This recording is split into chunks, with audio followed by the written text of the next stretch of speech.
agenda. I hope we're going to have to scuttle approval of minutes from the last meetings if we don't have them. But that was a very informal meeting, so that's not a huge deal. Except for that omission, removal, I guess I should say. Can I add under introduction, I brought the papers to have everybody get sworn into the Sure. position, so we can do that. So, introduction and swearing. Yes. Swearing Well, or not? Swear. only at the first meeting. Anything else? In that case, I'll entertain a motion. Thanks. All those in favor? So far, so good. All right, well, last meeting, just to catch a couple of them up, but the last meeting, we kind of went around and everybody introduced themselves and said why they were here. And we talked a little bit about the comp plan and what it was and how we need to approach it. So I don't think we need to repeat that part. We may come up with some of that under questions, but it's probably a good time just to do introductions. So Simone, why don't you start? We're on the table. Simone Guasino, town clerk, and I've been living in Arundel about 30 years now, 28, 30 years. Dorothy Gregoire, probably probably up in here. So, Philip Prince, I was here in 2005, was 11 before I moved here, originally from Wisconsin, grew up on a family farm, and my dad was the county conservationist for our county for the first one, actually, and was in that role for 20 years on our family farm, and we sold it in 2001 they picked some, my parents picked someone to buy just to sell the farm to, who would continue the family conservation practices, and so, and he was a town selectman for many years, my dad was, and so I guess that just sort of is a part of upbringing that being involved in your community is something that you're supposed to do, and I feel that I've got the time at this point in my life, and really interested in sort of this process because I think it's really important as we look at the future. So I'll kind of reiterate what happened last time we kind of went through this. And my name is Ray Reimer. I moved here in 2008. Been living in Maine since 1994. Prior to that, I lived on a farm in Biddeford. I raised sheep for a while, still have sheep. So I'm familiar with agriculture. And I myself am very interested in how where Arundel's going, because I feel that they're going to be here for quite a while. And interested in seeing a growth here in a good way. That's why I'm very interested in those. Diane Robbins. This is my either third or fourth comp plan I'll be working on. I've lived in town for 32 years now, and don't plan on going anywhere anytime soon. I also sit on the school board as well. Now, Kinderman, all of our properties are from 73, lived here since 1979. Veteran comp plan member as well as a bunch of other committees, including the charter committee. This I find to be a complex, irritating, and fun process all at once. But I think directing the town in an appropriate direction is a thing that we all need to take some responsibility for. Not just the people here, but the people who love to promote this. So, and as last time I got elected as chair, which is bad news. But I want to thank all of you for volunteering and being willing to do this. It's important, and as I said, it's frustrating and aggravating, but it's worth doing. I'm Tom Danick. I'm been in town since 1988, so I collect a number of years, selected for a number of years. At this point, I've served on the previous comp plan rewrite, and part of this committee basically, because I think we can do some improvements to what we previously had to extent. So that's why I'm here. My name is John Bell. I've lived in town since 1998, about 15 years. I'm a member of the Economic Development Committee, and I've retired. I have some time on my hands, so he wrote me into this. Ah, the Shanghai member. I like to call it impressment. It's easy to spell in Shanghai, isn't it? It is much easier, it Yes. has certain connotations.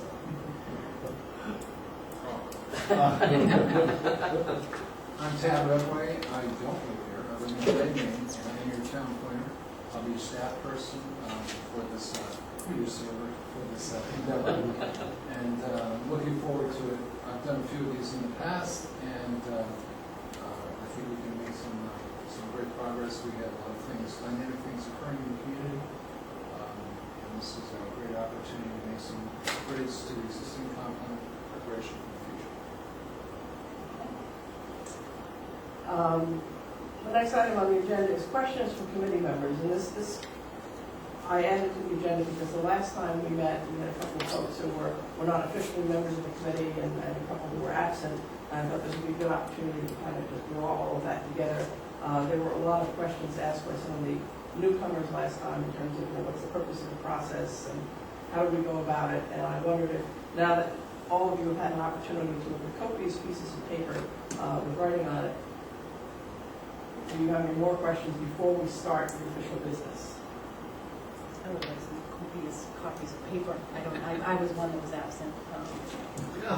All you need to do is ask. Just so happens. There you go. That's just the compliment. I can't remember what else was in the copies. Well, we have the land use ordinance too, I think, that went out to everybody. We don't, I don't get that. And the, I never got copies of my Oh, you still do. no. Well, I think it was some of us, I asked for it on paper. I did too. I didn't get it on email or on paper. All right, well, Wow. I have. Your staff there. there will be a Did you thread. send that out? I mean, I got the Did you send agenda. the arrangement and stuff? No, okay. I left that, I'm going to flip on my boss. I left that to Todd. Oh, okay. Well, you failed miserably. I'm looking for a job There you go. tomorrow. The fact that no one else except me apparently got this is probably the good news, because otherwise none of them would be here. Because it's, Here it is. this is it. Anyway, okay. Any other questions besides desire for more paper? All right, this is a learn-as-you-go process. And the other thing I'll say, I guess, by way of introduction is there are going to be times when we know we're going to have very heated discussions. But the bottom line is when we leave, we're all friends, and the discussion is intended to make the town better. Most times I've found on these committees, even though the discussion is heated and you have a vote where maybe one person abstains or two people vote nay and everybody else votes yay, you still arrive at consensus because there's lots of little issues and you get the broader issues and it all comes out in the wash. So I would encourage all of you to not hesitate to speak your mind. You're not going to make an enemy, and as I said, it's a frustrating process, but if we don't say what we think here, then we can't possibly defend the product when we get it to the voters. So, having said that, under new business, we have review of proposed business Can zone. I do the swearing in part? Oh, I'm sorry, I completely forgot about that. Even though I'll just you added pass you the the- agenda and I wrote it down. I'll pass you the forms or we can do it all together. Ann Boyce isn't here, right? No.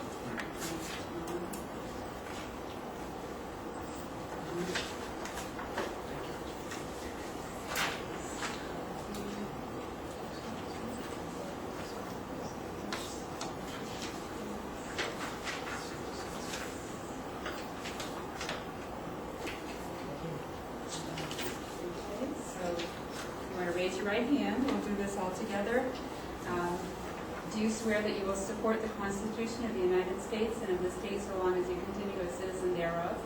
And do you swear that you will faithfully discharge to the best of your abilities the duties incumbent on you as a Rental Comprehensive Planning Review Committee member according to the Constitution and laws of the state? Yes. You want to just sign? I will. Yeah. No, right here. Sure, if you want to read it. Thank you. And I'll. Congratulations. You just bought a $1 million I'll fill in the rest for you. Thank you.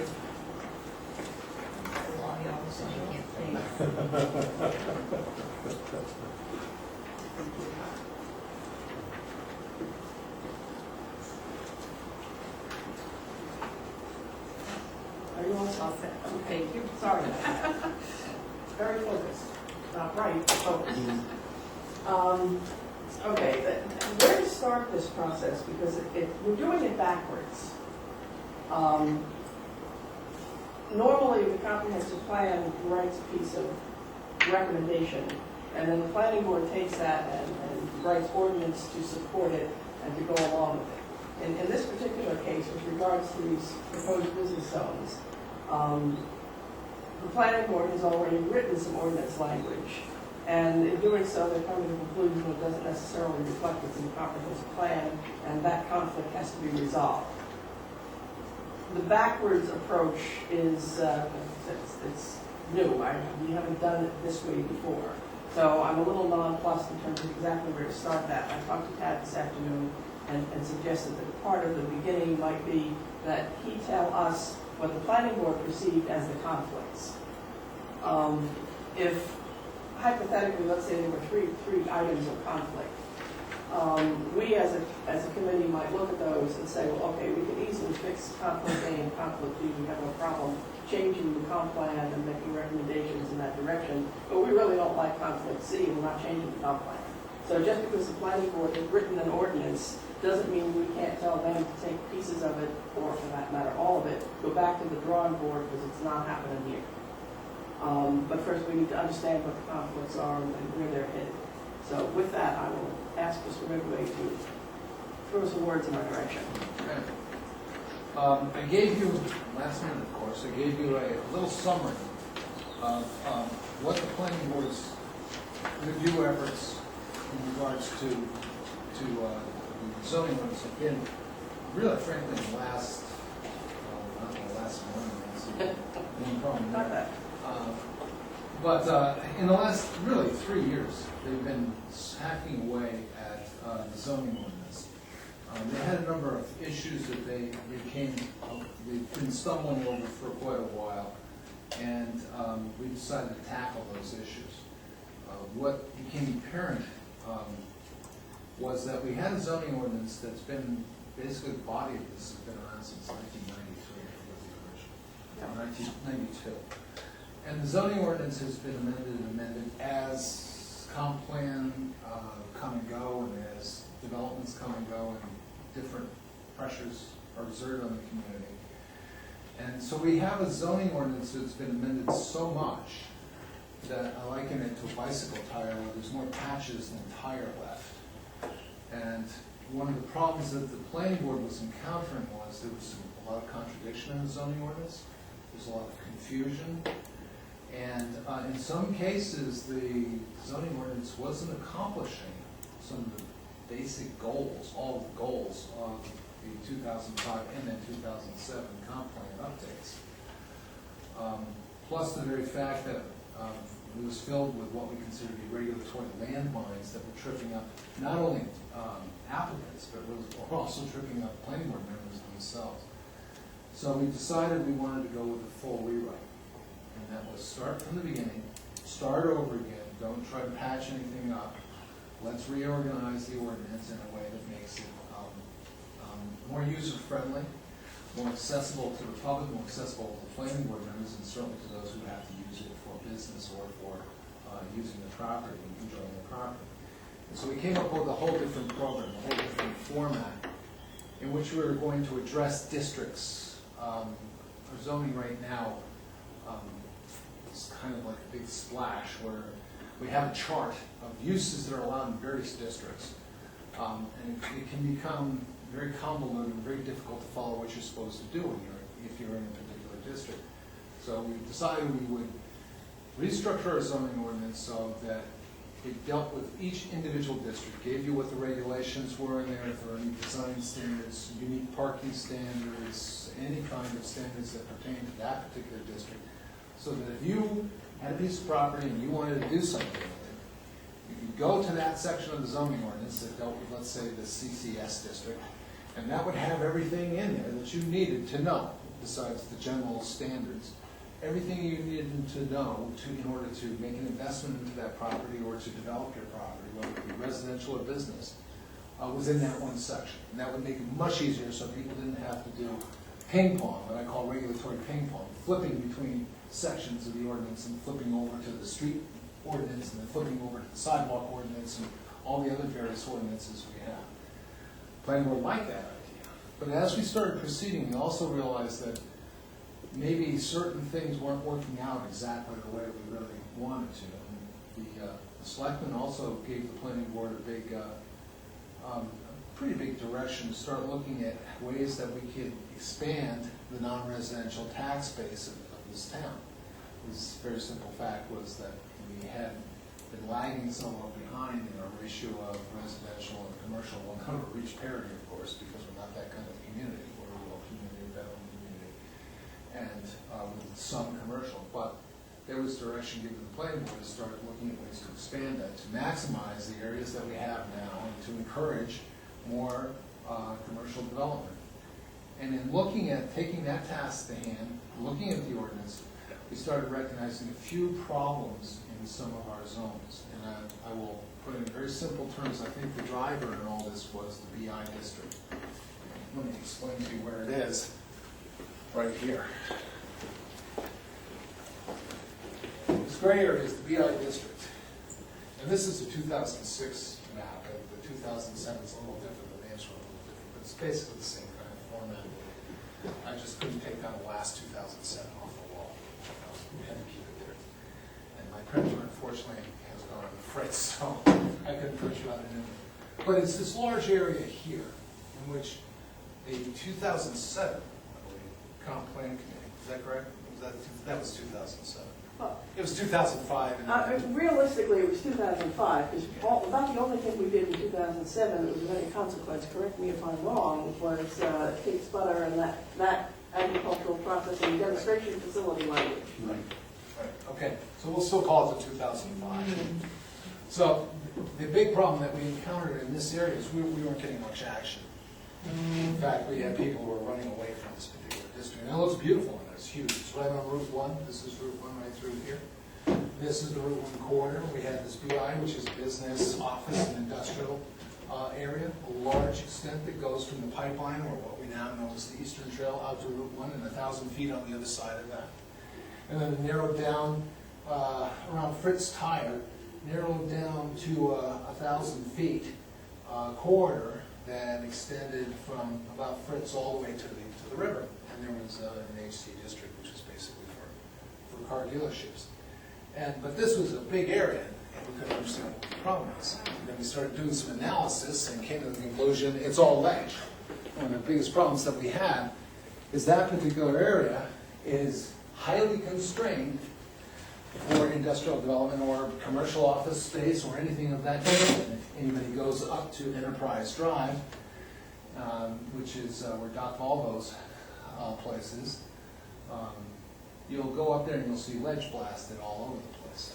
And quite frankly, that ledge is part of the Biddeford Pluton, which is a giant injection of igneous rock, granite, very high density granite. Beautiful stuff, actually, but not for development. In fact, it's a very big constraint to development. Plus, there's vernal pools in there as a result of the impervious surface. And then on the other side of Route 1, we have all wetlands, and you probably have all seen it as you've gone through there. It's very wet. You'll see a lot of cattails and so forth. So we have this magnificent business district, perfectly placed, near the exit, near the Biddeford Business District, on Route 1, the commercial corridor in the eastern United States, and we can't do very much with it. Not because this town hasn't done what it needs to do, but because of the state of the land. And that drove the planning board to start looking at what can we do to help this, and then to offset some of the site constraints that are there. And what we came to the conclusion was that was going to be a very difficult thing. It was going to require a lot of investment. It was going to require sewer, water situation resolved, believe it or not. But sewer, we need sewer, and we need a way to get in there and get that material out of there economically, in an economical fashion. Right now, that's not possible. So what the planning board started looking at was how can we expand our business district to accommodate development, and yet at the same time keep in concert with the comprehensive plan.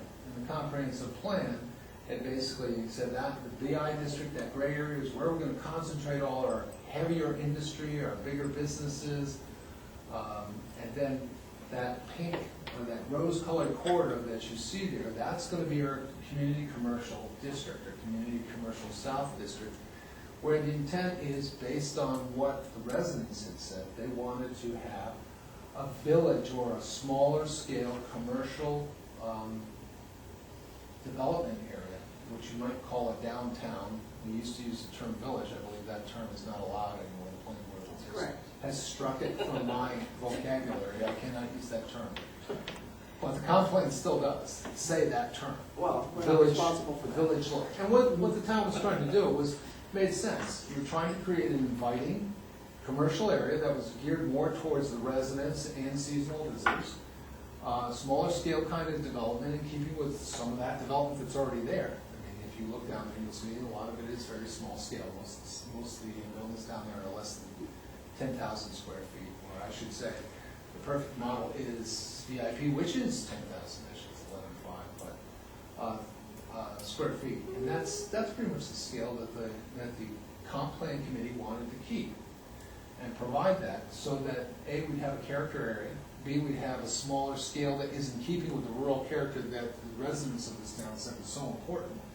And they said that again and again in various surveys. And be able to provide services. Well, the planning board looked at that and they found some problems with that. And one of the problems they found with the CCS district was that the setbacks in there from Route 1, well, first of all, Route 1's a very wide highway. In some places it's 100 feet wide. In other places it generally runs about 66 feet wide. And then we have a setback of 50 feet from there. And then we were finding everybody's putting the parking in the front, which was another 60 feet there. And before long, we had buildings set way back from Route 1. And if you go through there, you'll notice the buildings are all very far back. That's very indicative of a commercial development strip. That's strip mall stuff. That's not the character of the village that the comp plan committee was trying to strive for. And so as the planning board started picking it apart, they realized, my goodness, look what we've done. How do we get that more village kind of feel in there? And we played with prototypes and we played with sections, and we came to the conclusion you got to pull the buildings in. We're wasting a lot of space. We're wasting all the setback space in all villages. If you look at them, all smaller commercial areas, the buildings are much closer to the road. And so the planning board came to the conclusion that let's stop wasting space. Let's pull those buildings in, create more of an intimate kind of feel to the road. Certainly it's not going to hurt with speed on the road. When you pull buildings in, it tends to slow traffic down. Then the planning board saw that we had a huge amount of land behind. In this area where you see the R3 district over there, and parts of the R1 district, the yellow and that olive green look.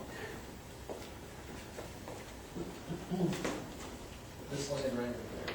They looked at this land in here, they looked at some of the land belonging through here, and came to the conclusion that there's a lot of good land back there. But it's in residential district.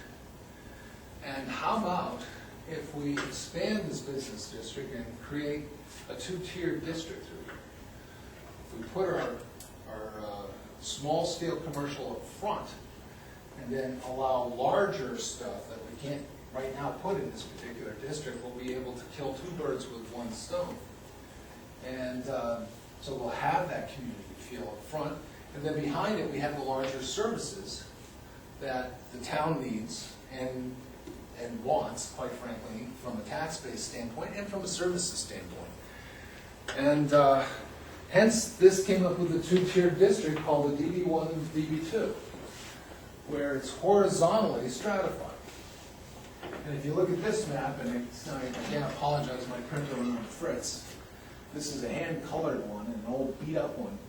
But the red represents the DB1 district, and the green represents the DB2. So the DB1 district was tight along the property, along the front, maximum 350 feet back, which met all our physical prototypes that we designed out. And then the DB2 was behind that. How far back does that go on average? It varies.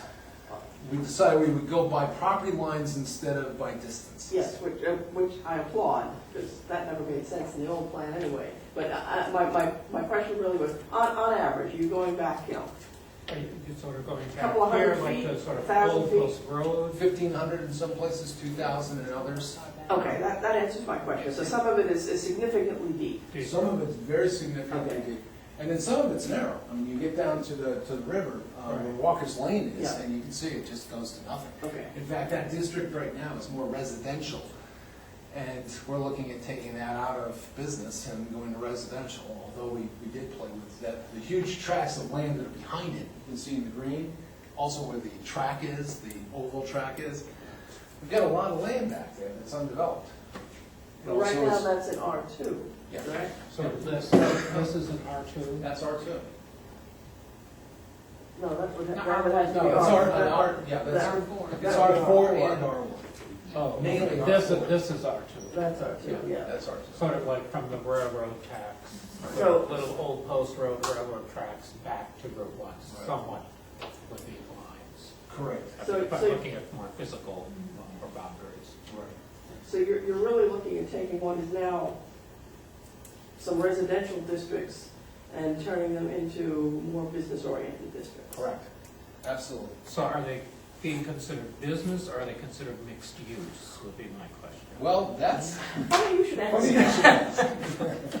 that. Did you guys coach before? Haven't spoken to each No. other since the last meeting, I swear. One of the things that I had mentioned to Tad months and months ago was the current comp plan basically divides everything into either residential or business. But in fact, this was an outgrowth of a meeting I attended about the Townhouse Corners area. And one of the things that one of the residents there commented on was it was difficult to get a bank loan because they were in technically a residential district, but she needed a commercial loan. And the bank basically said, I can't do that because of what it's called. So the potential solution to that would be to call it a mixed-use district, which would satisfy the bank and also more accurately describe what was going on. So that got me to thinking, and it seems that Community Commercial South, as it exists now, which we've just been talking about, Community Commercial North, which is at the east end of 111, where it butts into Biddeford, are already technically in mixed-use areas in addition to the Townhouse Corner neighborhood. So my proposal would be that we, this time around, divide the town into residential, mixed-use, and commercial. And maybe the commercial districts that would be truly commercial might end up being very minimal. It might be, BI and 4 people who can actually build something there, and that's it. But we have a lot of opportunity for mixed use, which would be an advantage to all of the people who live there, assuming they were in agreement with that use. I have some questions about how it's going to be received by the people who live in R4, R2, or R4, R1, R3 that's delineated for your DB2. When we propose, if we end up doing it, that be a mixed-use area. Right. I will tell you that we've gone through all those properties, and there's nobody who has nobody who has any large residential in those lots that we extend it back to. If we look at the aerials, which I can pull out, which are even in better shape than that, you'll see that we have a couple of long driveways coming from Old Post Road. And that's what this is right here, that brown line running right up through there. Yeah, that one right there. That's Old Post Road. Now, that has a lot of residential development off and off private ways. But they don't extend beyond that property line, where that green line is. That's why we also put that green line there, because there's practically nothing back there. It's pretty much wild land. So the access from there, either they're going to sell it to the folks on Old Post Road, or they're gonna have to do a mixed-use development from Route 1, Portland, and come in and do pretty much what I think what John Hughes' family was proposing to do for a long time. We had commercial up front, and then later in that along the road, we have residential, which they've never taken off. That kind of thing, at least will keep one property, keep these large tracts of property, so you have in one district, and you have the potential to do business and the whole thing, or mixed use, as you say. I mean, we're not prohibiting residential, we're just limiting its extent. Okay. We're saying it's more business, you can have residential, but you've gotta have business as well. Business has gotta be some commercial use and some non-residential, I shouldn't say business, non-residential use, because there's schools, there's recreational facilities, those are part of the non-residential mix of uses that are being proposed. But the objective is that residential should not be the dominant use in any of those parcels of land, because we have a very large town with a lot of residential, and we have limited amount of business. And probably the most premium business lands that we have are going to be in the developable sections of Route 1 or Route 111. And therefore, obviously, we don't want to encourage residential in that area when we have limited amount of usable business space. So, at secondary, it proposes doing it either by area, that you have to have predominantly business, meaning 51% business and 49% residential, which encourages mixed use communities, or it can be vertically stratified, in which if you do own the upper floors, which I think is in your comp plan right now, we follow that in the comp plan that currently exists, that there would be no limit on residential on the upper floors. So if you wanted to do a business on the first floor and then create a Corbusier tower, 40 stories tall with residential, fine. I think we have some issues with that, but let's not Oh, go into yeah. that now. I mean, not the best Well, example. no, not the best analogy. You're right, because we do have limitations on 4 stories. Ted, I take it that we haven't spoken to any of these property owners or done any type of survey on how they feel about this? No, we have gotten input from the business property owners through that district. We haven't gotten it from any of the residential property owners. But we have had a lot of input from, as I said, those No, I'm people- talking about the ones in green, not the ones that live outside the green, but the ones that are in green. That would own properties, That either own own the land or property own. that's in green. Right. Mhm. No, we have not talked to them all yet. I have an additional question sort of related to that.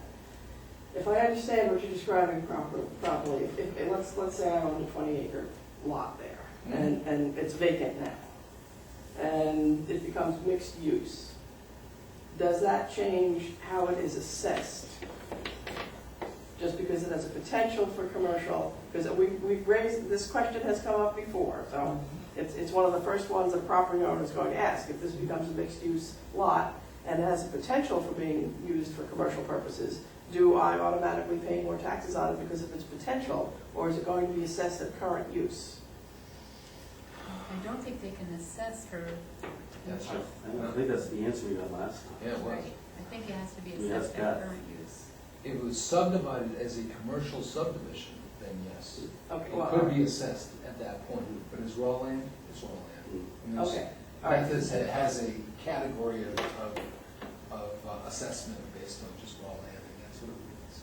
Okay, and then my other question is, again, let's go back to my hypothetical 20 acres. Let's say I live someplace else, and now I say, well, I have this 20 acres in Arundel, I want to build a house there and retire. Am I going to be prohibited from doing that if it's mixed use? Or, In the DB district, yeah. Yeah. that's an issue. You're gonna have Right. pigs with wings. Might have. Well, I mean. Why would I be prohibited though? You said that if we're calling it mixed use, and I own 20 acres and the current restriction on a residence is an acre or 3 acres, depending on what the place is, why can't I Because you just said it, you said mixed use. Well, one of the uses is for a house though. But what we're saying is this district is strictly mixed use. Now, it can be mixed use, it is mixed use. But Because it's such a vital corridor of land. It is- Okay. You know, the issue is you've got, you know, we have 24 square miles of land in the town. We have a limited number of. So what you're saying though then is if within this, if no matter what we get, call it mixed use or whatever, that any of the raw land that exists there, the only use it can be put to is commercial use. No. I'm saying it can be commercial and residential. If you want to Okay. put residential, exclude, if you want to put residential, there's got to be some commercial. But if I own 20 acres and I want to build a house on an acre of that land, and the rest of it is available for business to do something with, am I not allowed to do that? No. Yeah, But- and see, but you- that's That's the problematic. I don't Well, understand it because you're depends saying, on what your goals are, isn't it? Well, Well, it's currently- problematic for the town. For those of us that have sat on these comp plan committees before and have had to deal with the public and what their wishes are. The pigs fly, you will not, I can tell you, you will not pass this in town. If, this was gonna be just like what they did in Lyman, where they changed all of Route 111 in Lyman and said that it's all commercial now. And they didn't allow residential at all. Right, but if somebody owns 20 acres and they want to build a house on it, I'm sorry, but it's their property. And I don't think anybody has the right to tell them you can't build a house on property that you own. Would we want to make it so that you can use it for commercial, understanding that it's a mixed-use area? That I could buy. But to say that you can't build a house on it unless you're building some kind of commercial on it, what I'm saying is, in this town, this type of scenario will not fly at any. In that district, or anywhere through town, I would agree. This is a specific district along Route 1.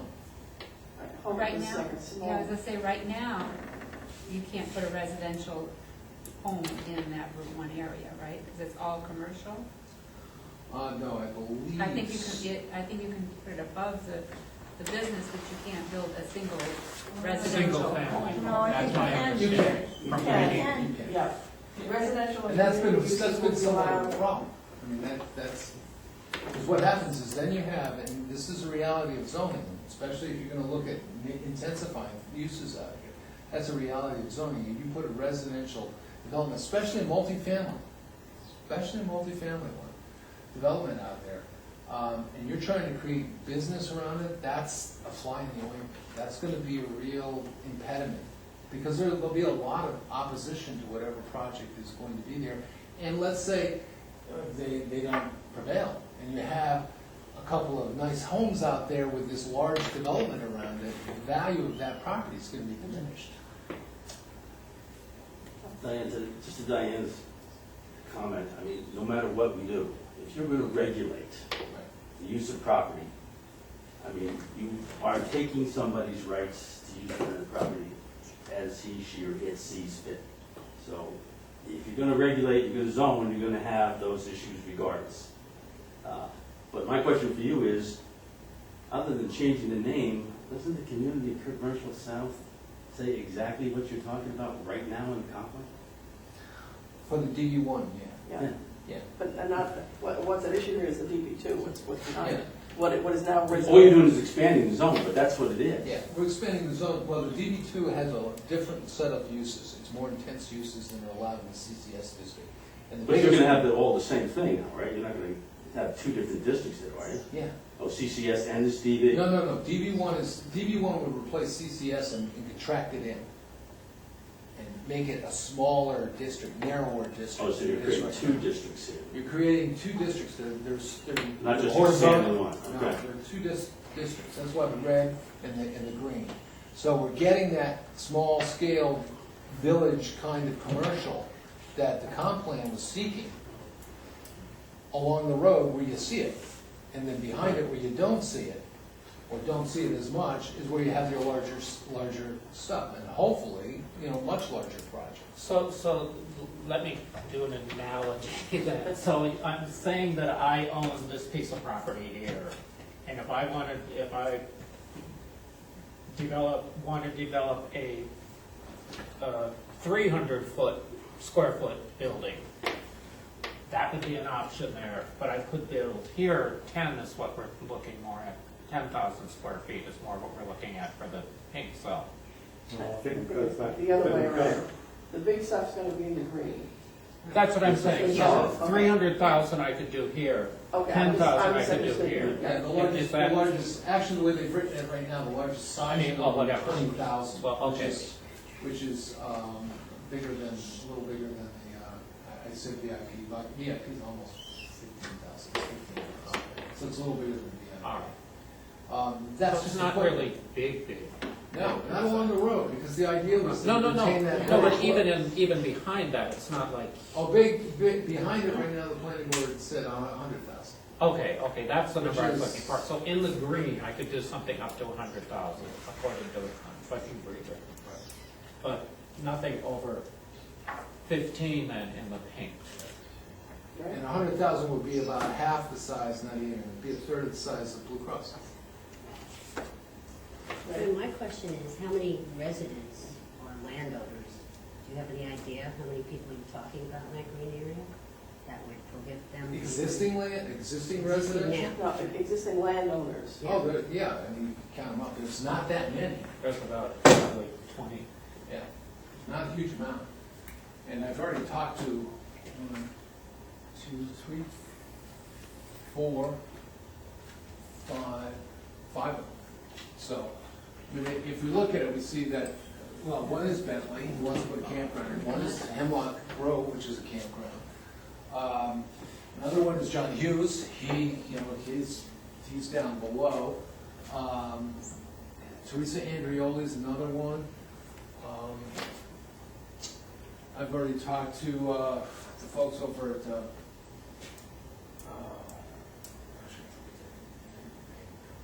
I've also talked to Adrian Grant first, and Probably what, about 20 of them? It's about 20, 25. yeah, talked to Strickland's about theirs. They'd love it. See, I don't have any objections to doing it if the, I'm gonna blank it. I don't care about the people who live around the green. But not in it.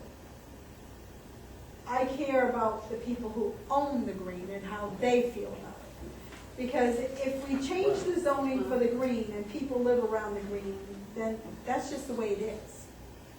But I'm a little apprehensive about changing the green without any input from the people in the green. Official input, Yeah. Yes. not just me talking. Yeah, and I think I would agree with Diane. Yeah. If we could get, let's say just for the sake of argument, there are actually 30 people, if we include all of it. Right. And we could get them, either all in a room at the same time, or make sure we survey all of them in some formal form. Would you be okay with this? As the current owners of the land, if they're all okay with it, then I have no problem with it. But pulling the rug out from under someone who owns a piece of property and potentially has plans for it in their own mind, that they've not shared with anybody, and all of a sudden say, oh, wow, I can't build my house there in 10 years when I retire. That to me is problematic, because that's a real infringement on personal property rights. And the argument that, well, the town wants to do this, that's that, slippery slope of the greater good and the individual will be damned. No, that doesn't work. Well, I don't disagree with you, because I personally think that a zoning ordinance is a contract between all property owners. Not everybody's always made happy, but it's a general agreement with the Yeah. property owners. They're not gonna try to slip anything through, just trying to get the planning board to agree with the program. That's what we've been struggling to do for the last 6 months, and we pretty much are there. We haven't even started our public hearing stuff on Yeah. this. And in a way, you folks dealing with this issue from your level is gonna help us with that public hearing issue. I mean, because you're gonna have to have your public notices and your public hearings Yeah. and your public input on this very issue. So this is a legitimate issue for the comp plan committee to consider as well as the planning board. But Let me ask another question. Let's assume, for the sake of argument, that a couple of the individuals say, well, no, I don't want to buy into this. Is it reasonable to assume that we could come up with language that would allow the occasional owner to do something purely residential? Yep. But in doing so, make it clear, going back to your point before, now you've got this nice house on the 20 acres, and all around you there's a racket club and who knows what else, so it diminishes your property value. Well, that falls under let the buyer beware, because you knew that before you built the house, that this is a mixed-use zone and anything can be next to you. What we would want to do, we probably, if you wanted to put in an exemption, what you're talking about is an exemption situation, you'd have to do an exemption situation, same as you would with property in a resource protection district, in which you go and you ask the planning board for an exemption. I have this property, it's in this mixed-use district, I have no interest whatsoever in doing business out here. I want an exemption to put in my single-family house, assuming it's X number of acres. What we want to avoid is residential subdivisions. Yeah. Or we want multifamily, because if you say a single-family home is allowed out here, then somebody could take that 50 acre and put in 47 houses. Well, it seems to me... And that's contrary to what we're trying to do. Yeah, and it seems to me we can find a way around that. We could simply say no multifamily housing and no subdivisions. End of story. Yeah. Right now, it's multifamily is, I think, it's not permitted.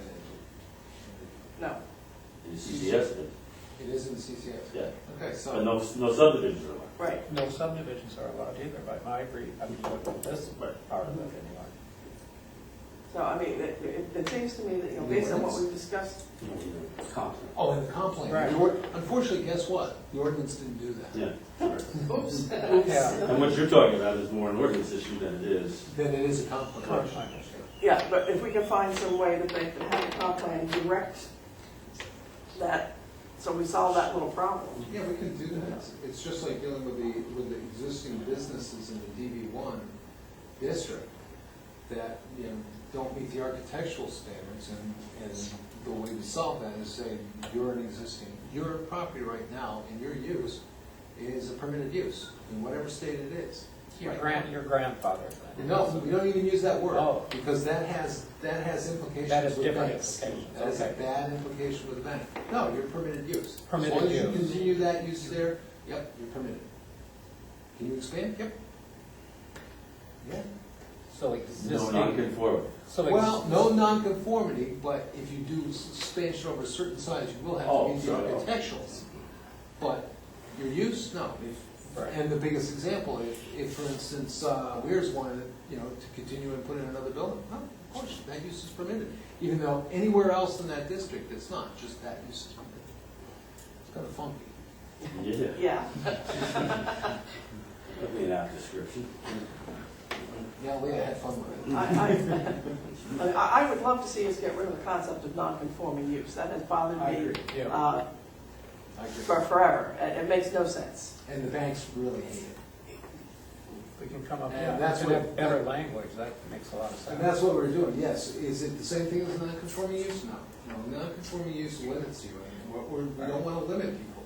And in fact, what we were looking at is, we wanted to, one of the most important things in any economic development plan, especially when you're dealing with any kind of business that's been here a while, is you should be rewarded for being a loyal business entity in this town for that time period. Being rendered non-conforming is not a way of rewarding people who have been loyal to the town. Correct. So, guess what? So you're calling it permitted use Calling it a as permitted is, use. or whatever. Exactly. What's there at the date of this is Right. permitted use. Kind of funky, but Well, Well, but it's I mean, It's fair. it's more real. yeah, it's real and it's fair. Now, if the house is, the case is built on the concept of non-conforming use and principles and, okay. Do you have a problem with this? Yes, he does. I knew he would. Leah had a problem with it too. At Well, first. the problem they have in some of these cases, Tad, is that they buy something that's one thing and want to sell it and turn it into something else. That's, And that drives me nuts, because then they go yelling and screaming and bitching and all this other kind of stuff, and the problem is that you bought it knowing Right. that's what it was. And now you want us to change everything for you, and that's where I have issue. Agreed, and that, in this particular case, let's say Where's Motors decides to sell, and they're gonna sell to Walmart. No, sorry, that's not the business that was there. It was a car dealership at that time. It's totally different use, nice try. So, yeah, so it's sort of, you're locked into You're locked into that current use. Yeah. whatever your permitted use is. Or today. whatever else is allowed in that district. Or, yes, right. You know, whatever Right, else is allowed in that right. district, for But sure. or can't, yeah, in essence, you No, couldn't turn it I into. want to see that language after seeing some of the things that's happened with places that were churches that turned into banks, and antique places that turned into car places and bike places, and Well, one of your issues there, and one of the issues that the planning board brought up, is that what we have right now in our ordinance, we have very, very, very loose categories. We have retail. That's the sale of goods. So that's anything from selling illegal cigarettes to marijuana. no, I don't know. When you look at Route 111 and it's supposed to be a conservation strip, and you go from a church to a bank. Well, let's, So those are the kinds of things that we need to make sure that in the future we don't continue to compound those or to cause additional issues. Yeah, and one of the ways that we really address that, and it's gonna be somewhat controversial, and it's hard, because you have to think of just about every single option, is that we're going to an omitted uses approach, which is pretty standard in most zoning ordinances. We don't have it here. We have these large categories, and if you can shoehorn yourself into that category with the CEO's consent, you fit. And that's why you can have, let's say, a marijuana growing facility as a retail. Now we're spelling out exactly what the uses are. For instance, retail goods. Services are spelled out, hairdressers, masseuses and so forth. So it's very, very specific, and to ensure that we don't have what you're concerned about, broad reinterpretations of the ordinance. If it's not, omitted uses means if it's not in the ordinance, it's not permitted. If the use isn't spelled out, it's not permitted. That's what omitted uses says.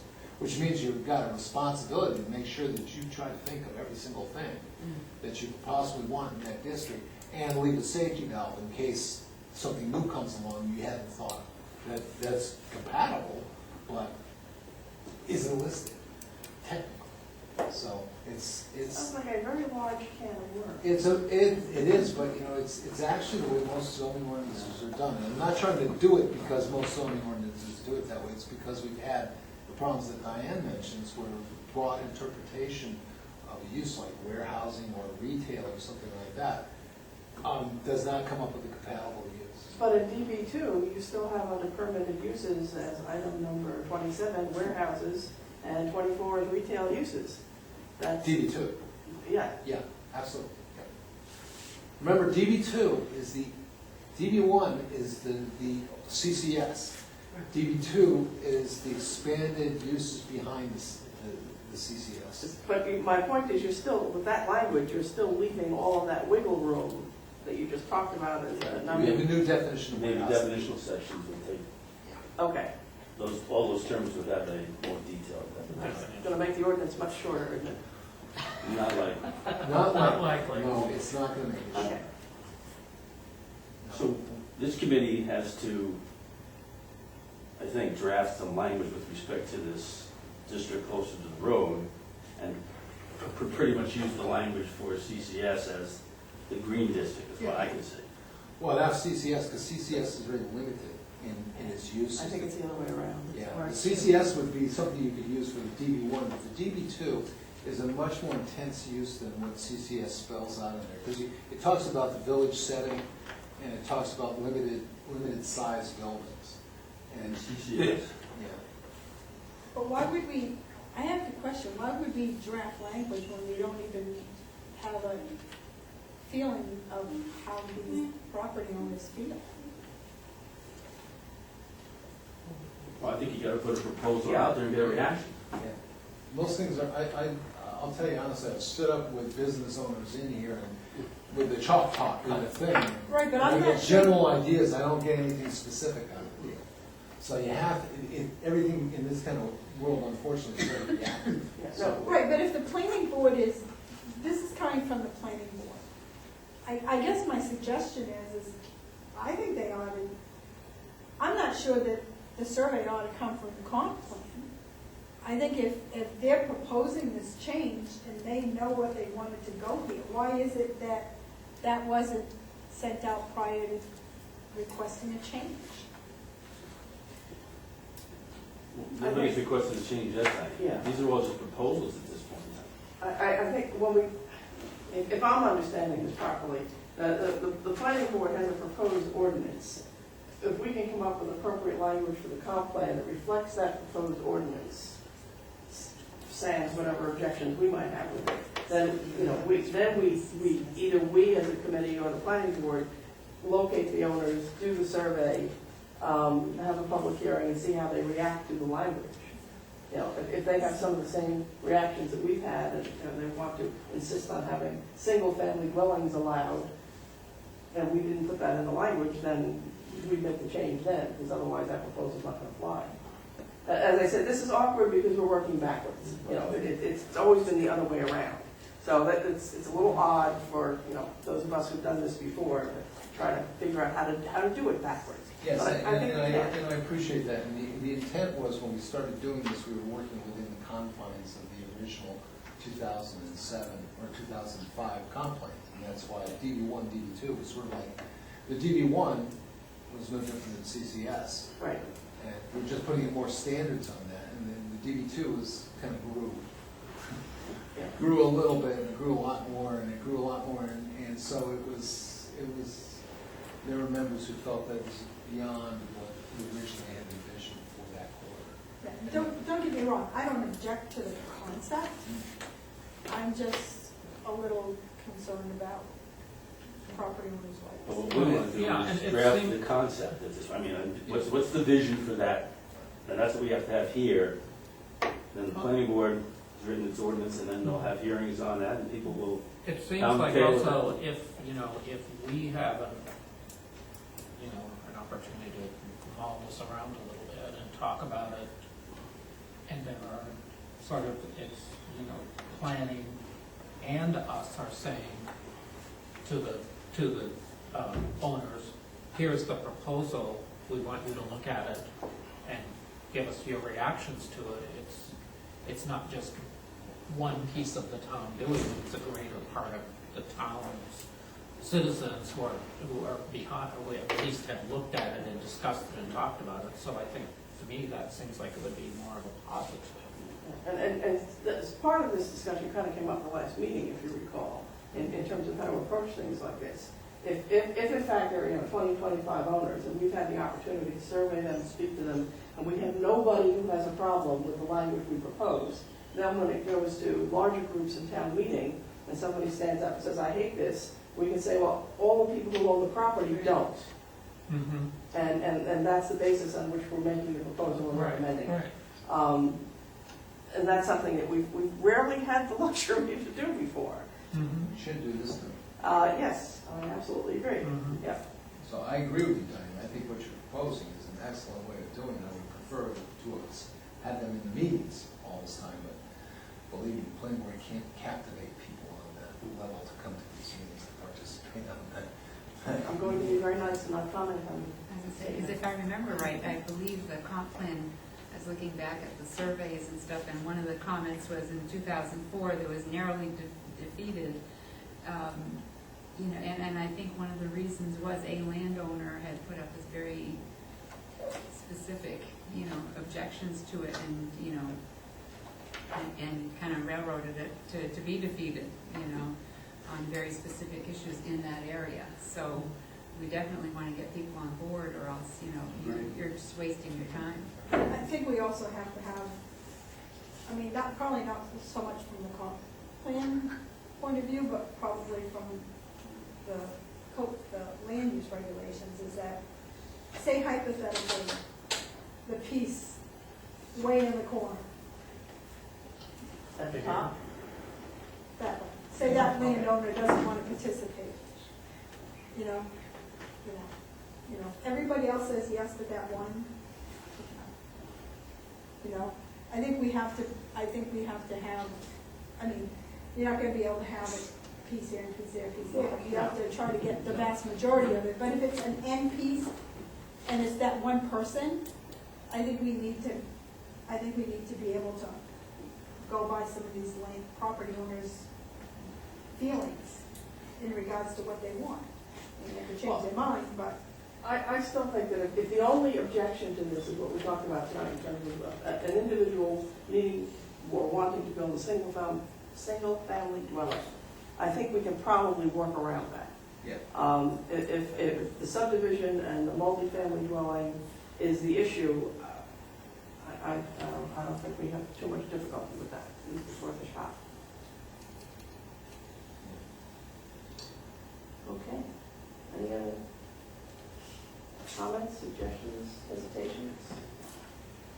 So if I'm understanding this correctly, we're going to get a consensus from the people who own these properties, or we're going to have them bite them. Input, I guess. Yeah, Yeah. so that we can, which I think is really. right, but I think what we're gonna try to do is try to go through the language. Yes. First. Proposed, Right. so So you have So, yeah. the land use regulation piece that would be drafted, correct? well, we have to draft our piece, Comprehensive plan. the comprehensive plan piece first, as the general overview. And we need to get this back in the right order. Mhm. So to have the proposal, so it would be, something like we already have in the comp plan with, a title and the general statement of uses and development standards.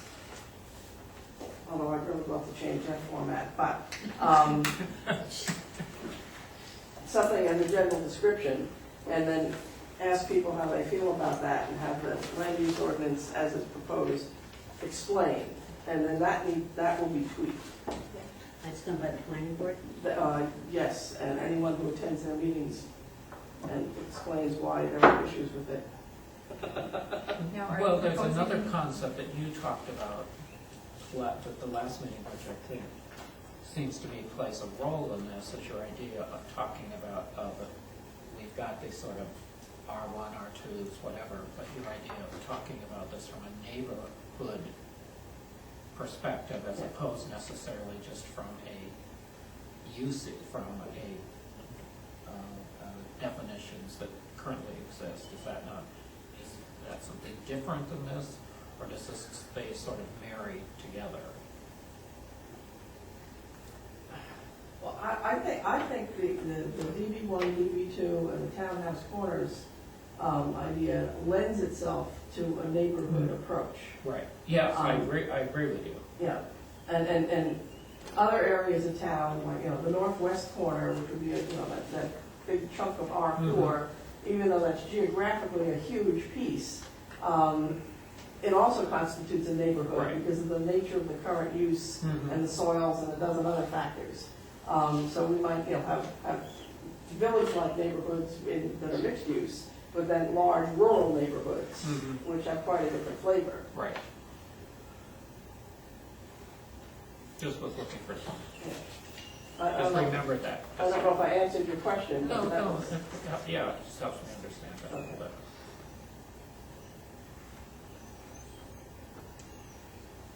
So, Are you proposing any major changes? I know it says something about the VI district, it was the upper gray area, other than changing the, I know it says something about encouraging quarrying and things like that, but is that anything, is that pretty much set as far as no changes in that? Or are we looking at anything along the Biddeford kind of gateway area? Anything different or not? I think that was a good question. It was an excellent question. Because I know, As you I know noticed there's that I a, forgot to mention it. actually, I was gonna say, I know Champagne's is putting a new building right in the gateway area, which is kind of Right. really big improvement. Is that where they just tore down the building? Yep, that's one, that's gonna be Champagne's new headquarters, and that is all in the light, it's gonna be a real nice entry state. I've had discussions, and that's one where we have had discussions with property owners in that particular area. The antique store there, Nothing New came desperately, basically asking us if we were gonna do anything with that area. And the EDC went out there, we went on our sidewalk there once and determined that really is a terrible entry into the town of Arundel. It's an awful entry. And the irony is everybody assumes that Arundel starts over on the other side of the overpass, and it doesn't. It starts right, actually at the parking lot, the far end of the parking lot of Arundel Auto. So you've got, basically, that's our entry statement there, and it looks like hell. And what we had looked at doing was actually putting a DB1 district there to create a gateway. Basically a gateway district. Small, it would not be a huge area, because we don't want to chew up too much of the DI district, but it would be basically clustered at the intersection. Point to it. The intersection of Old Post Road and Route 1 and extend to the boundary. So it would really be in this particular area here. This is Old Post Road here, and Champagne's is right here. So it would really be an area that would be basically like so. So in That's the essence, that would be like GB, that would be an GBM North. I noticed it was G originally, and then changed to D, right? D, It's DB, right. general business, they don't want general business. Because you have that church there that eventually might be changed to something else if it gets sold. It could be, and I've talked to most of the property owners in this area, they really like the idea, because if we made it a gateway area, first of all, it would decrease the lot size. So a number of the property owners there could actually split their lots and maybe get more on it.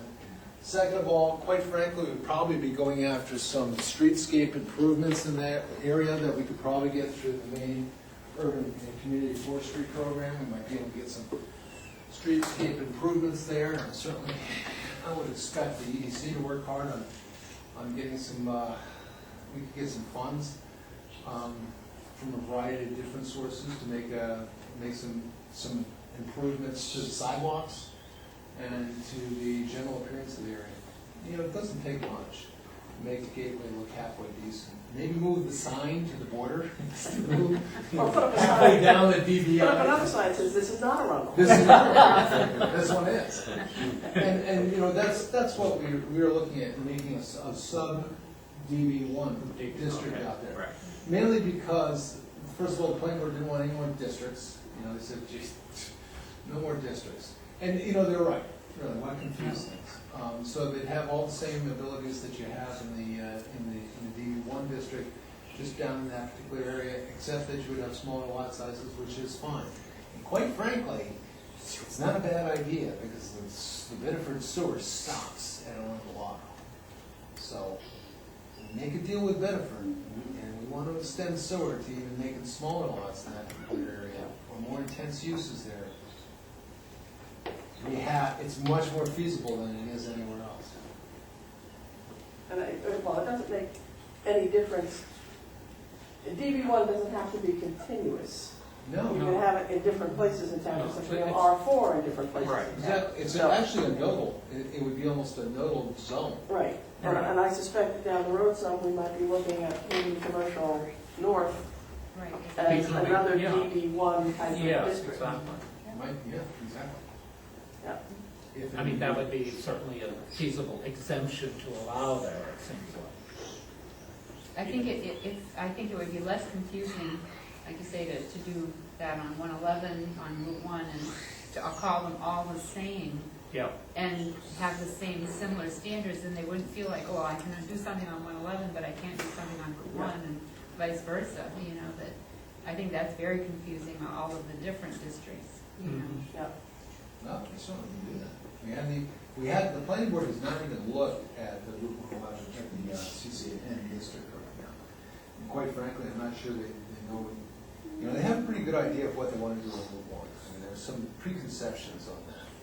But they have not really focused much on that Route 111 corridor, because there are so many dynamics that have occurred in that area, and so many things that might have happened that haven't happened on the Biddeford side. Yeah. And there's still the issue of whether or not we'll get gas coming across the turnpike. That's still a big issue.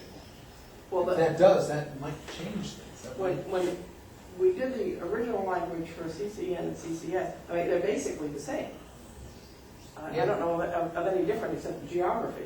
It's a geographical thing. But I will tell you this, if they get gas, they have three-phase power now, all the way down that road. If they get gas and water, that's gonna put a lot more pressure on that area. to Yeah, be water might a be little an more issue, because intensive. if it doesn't even want to bring it up, what if it doesn't want to bring it any further Who does? on 111? That's not what the rule says. Really? Because they were supposed to bring it up to the end of the bill, and they said they Well- weren't even going to do that. Yes, the Bedford was gonna do that with the casino, Right. Yeah. Well, but the Oh, rule it may is, be coming back. no, I heard today that it's Yeah. probably coming back on a county vote instead of a statewide vote. never ending, Mm. never ending. Oh, the No, it's never, casino? no. It's like being Yankee. But, well, the other obviously big factor here, particularly for CCN, is what the economy does. You know, because as soon as Bedford Crossing went in, everybody said, let's put our house up for sale, it's gonna be worth a fortune. And I think some of them have replaced the for sale sign 5 times because it wears out. Nothing's moving, so. No, nothing is, you know, the big box, the big box phenomenon, thank goodness, is over. Yeah. Building.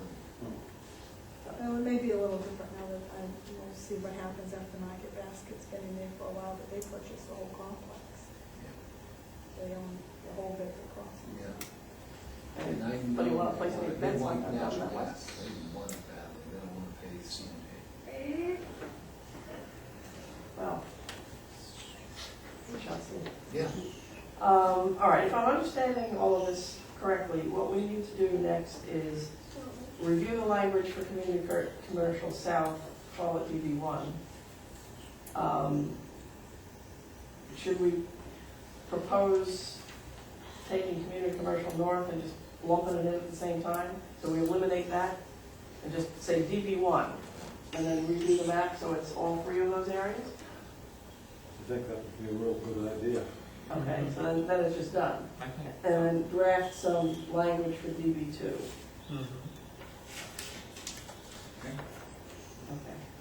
Now, am I correct in assuming that what you have in the ordinance for DB2 is sufficiently fleshed out and detailed so that we can get the language out of it?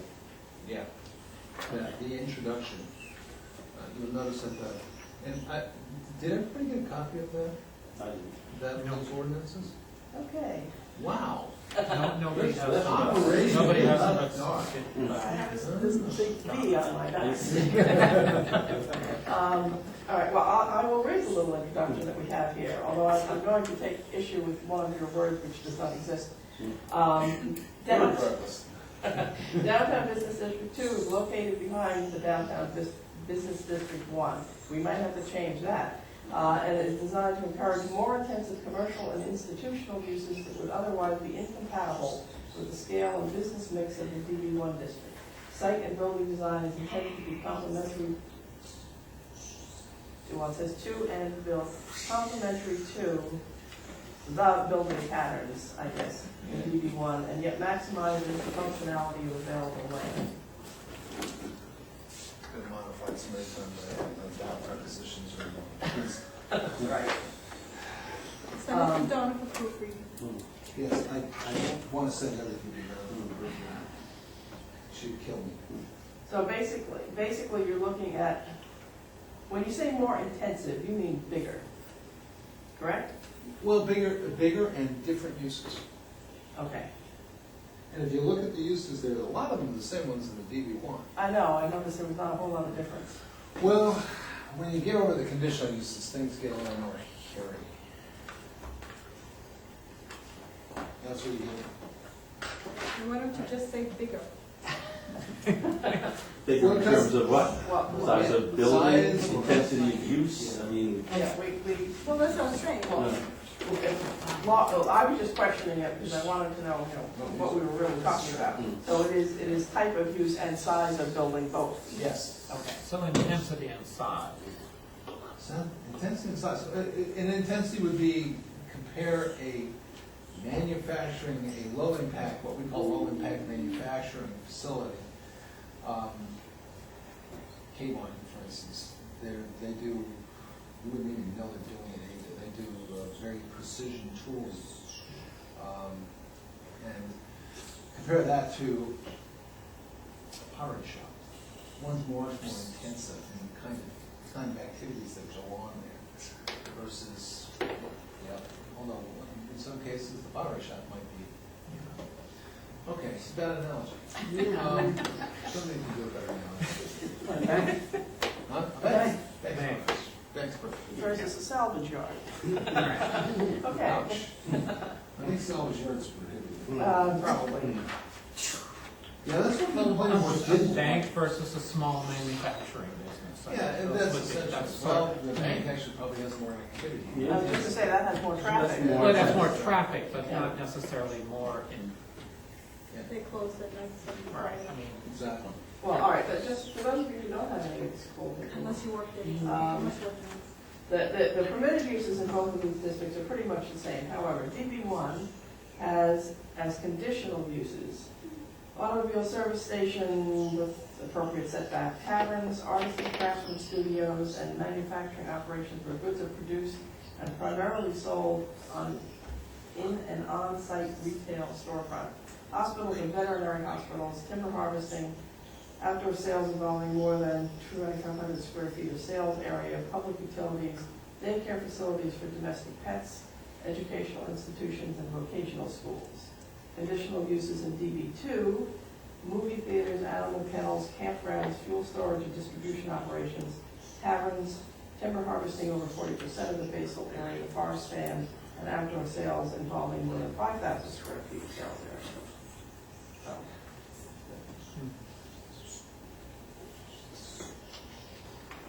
I did have a question when I looked at this, because you have, let me just go back here.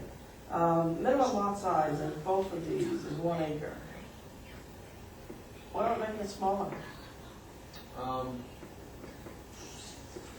Well, to be honest with you, when you do the prototype design on it, you take 1 acre, you put in your parking that you're gonna need, let's say you put in a 2,000, 3,000 square foot building, you put in the necessary parking Okay, circulation, you can't. septic system, it starts getting hard. Okay. Now, if we add sewer, yes, the sewer's the biggest. Yeah. The soils there are better than they are in the BI district, but they still stink. Yeah. There's a lot of non-birds, a lot of scantics. You need raised systems, or you need larger systems in there. But it's not bedrock, and it's not like trying to build a septic system in Casco Bay, which is like over in BI. Or on 111. Or 111. Exactly.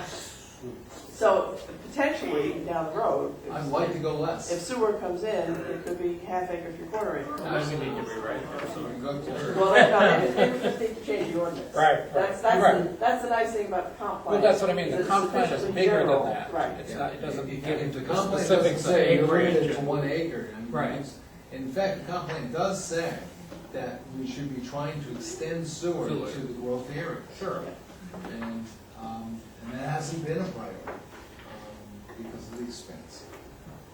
But we might be having some mechanisms that we're investigating right now that might provide us some resources, some financial resources to actually investigate that. One of the things we've been looking at is also, is it worth the investment? What's the cost-benefit ratio that we're gonna get? If we put it in sewer, it doesn't mean they'll necessarily come. There's benefit that's found out at the airport, industrial park. So, it's something that requires a little more study. Well, it may require time, too. I think it is a time situation. I mean, one good thing about Route 1 is that you look at Route 1 and it's constantly expanding up and down. I mean, we have we're the one big stretch of vacancy, or relative vacancy in Route 1 between here and Kittery. The other one is in Wells. Between Wells and Kennebunk, I think. I don't know, even Kennebunk's filling in, so it's the northern part of the Wells Route 1. I think it's the only other gap. Otherwise, it's filling in pretty regularly, and not just with the usual tourist stuff either. I have another question. Sure. The DB1, DB2, and assuming we're putting DB1 on those 3 sites, and Townhouse Corners District. As we look at language, should we write that from the standpoint of these are mixed-use areas, and then BI is commercial, and Yeah, BI is strictly everything else commercial and- everything else is residential. So, Well, unless you have, well, be careful your residential, because the big question I'm gonna ask you guys, something, the planning board doesn't even address the rural stuff, or any of the residential districts. But the big question I'm gonna ask this committee would be, what do you really want to accomplish in the rural district? And that says rural conservation. You and I have had this discussion many times. I don't think we've succeeded in the goals of achieving rural conservation. The larger property owners have done more to achieve that than anything that zoning has done. Because quite frankly, 3-acre zoning does nothing. I mean, you can't tell the difference between 2-acre and a 3-acre, quite frankly. And we have a requirement for cluster subdivisions, so it doesn't help at all. So that's, the question is, what do you want to do? And to call it also just residential, it's not just residential.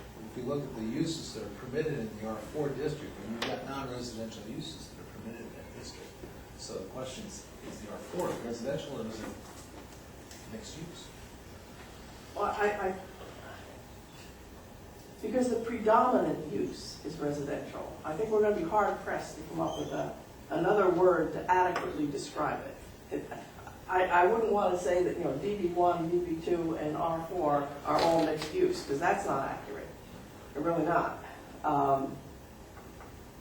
Predominant use is still in R1 through 4 residential. However, we have a lot of grandfathered businesses and home occupations and a lot of other stuff. And we have a tendency not to think of it that way, but agriculture is a commercial use. So and that's one of the things we've gone around with many times. And then we have issues with home occupations becoming oil businesses, and that's not a home occupation anymore. When you start storing oil trucks in the neighborhood, I don't think, it's just, or paving, yeah, big, See, that's something I've struggled with a great deal, because basically I don't live as close to that particular homeowner and a home occupation as you do. But I don't see it as something that sticks out like a sore thumb in our neck of the woods. It doesn't, but I think it takes away from, it's not really R4 type of rural thing. Well, because of the impact that it could have on the area if anything happened. Well, yeah, but some pretty good forest fires. So, Yeah. as I said, I've struggled with that for a long time. I don't have any good answers. However, one of the things that I have thought about is this acreage piece. Way back in '92, when we had the original discussions, there was one member of the committee, and it was me, who said, let's cut to the chase, 100-acre zoning, otherwise it's not rural. And it got a laugh, but I was semi-serious, because in terms of farmland or forest land, or even if you look at it from the standpoint of the ecology of the area, if you keep cutting land into little tiny squares, you get to the point where even the deer won't stay, because there's just not enough corridor for them to travel through, or food, or forage, what have you. So you really do need to have some areas of your town which are large open areas, pretty much unimpeded by anything in terms of houses and outbuildings and so on and so forth. But yet, to tell a landowner that you have to have a 50-acre parcel to build a house, that's ridiculous. It takes us right back to where our discussion started. So if I have 20 acres and I want to give 10 acres to a child to build a house, I should be able to do that. So 10-acre zoning, 20-acre zoning, although it's what you need on the one hand to keep it truly rural and conservation, on the other hand, it is not fair to the landowner, because you're telling them it's too restrictive in a nutshell. So how do you solve the problem? Carrot and stick. What? Carrot and stick. Yes. One of the trains of thought that I have had is, instead of talking about minimum acreage as 1, 2, 3 acres, why don't we look at what we have in terms of the size of the parcels? So if you have and I'm going to just pick a number and say 10 acres. If you have 10 acres or more, you have fewer restrictions on you than somebody who has an acre. So if you are in R2, which now has a 2-acre minimum, but you happen to own 20 acres, you can behave as if you're in R4, even though geographically you're in R2, because your land sustains what it is you want to do. And what got me thinking about that was the llama farm on Limerick Road, because she wanted to do something with her product, but because she was in R1, initially she was told you can't do it because you're in R1, but she had 10 acres. She wasn't going to bother a neighbor because she had 10 acres. And as I thought about that, really what we look at in a lot of this with zoning is what's going to be the impact on your neighbor. And if you're sitting in the middle of a 50-acre piece or a 20-acre piece or a 10-acre piece, you don't have the same worry about impact on your neighbor as if you're sitting on a 2-acre piece or a 1-acre piece. So maybe the rules should be different based upon the size of the piece. Now, follow that the next step, so let's go back to my 20-acre piece, and I decide I want to split that into smaller pieces. I want to sell off a 3-acre piece. So now the 3-acre piece has different rules, but the 17-acre piece doesn't. It remains because it's still a large enough piece because it's past that 10-acre limit. I have one little problem in this that I haven't solved in my head, but the rest of it seems to make sense to me. So that the map wouldn't look like that. The map would be residential versus mixed versus commercial. But it wouldn't matter where you lived in the residential area. It would depend upon how many acres you have. And that becomes your choice. So if you choose to live on an acre lot, you have this set of rules. And if you choose to live on 20 acres, you have this set of rules. And if you're living on 1 acre and you don't like those rules, buy 19 more acres. That kind of logic, I guess. To a certain extent, I kind of have to agree with some of that, because when you look at the R1 zone down there, I mean, you've got like Burke Cowgill, you've got the West property, you've got Pamela, and you have Mrs. Todd's property. Those are all big parcels, and they're in the 1-acre lot zones. So, you know, they're putting a lot of potential out there, which is right, it's along, well, it's not all along the river because you kept that R4, but there are some large landowners out there that, you know, have gotten grouped in with the campground road, which was all little 1-acre, little parcels and stuff from way back in the trailer parks. And I think just to kind of appease some people, we included that Limerick Road area, which is large parcels, and, you know, hopefully they won't be selling it into subdivisions soon, but you do have. And that's part of the problem, because a lot of those lines were drawn quite arbitrarily. What Tad mentioned before about the DB1 and DB2 going by lot lines as opposed to saying, okay, 1,000 feet back from Route 1. Yeah. Doesn't matter what's there, but not splitting parcels into bits and pieces with an arbitrary line. My favorite arbitrary line, and this is a recommendation I'm going to make when we get there, is that we have a corridor protection overlay on 111. It doesn't show on that map, but it's basically from... You see it on page C9 in the comp plan. That is a completely arbitrary line, and it accomplishes absolutely nothing. Which is why it's not in the zoning ordinance. But it's in the comp plan, and it's useless. It should probably come out. And the reason that I know it's a completely arbitrary line is because when we had a public hearing, before I got involved in the 2002 permutation of this thing, I asked the current town planner at the time, how did you arrive at the position of that line? Because in some places it goes back 500 feet from 111, in other cases it goes back 1,000 feet.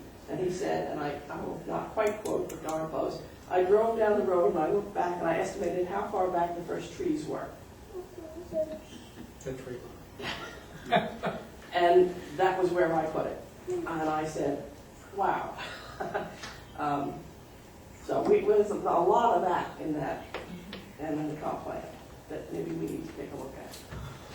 Well, it's interesting that you bring up that idea, because in the town that I grew up in, which was completely rural, so by the time I left, it was starting to do some small, people were wanting to build houses closer to the road, and people were selling off some of their land in there, and they did not have very limited zoning at all.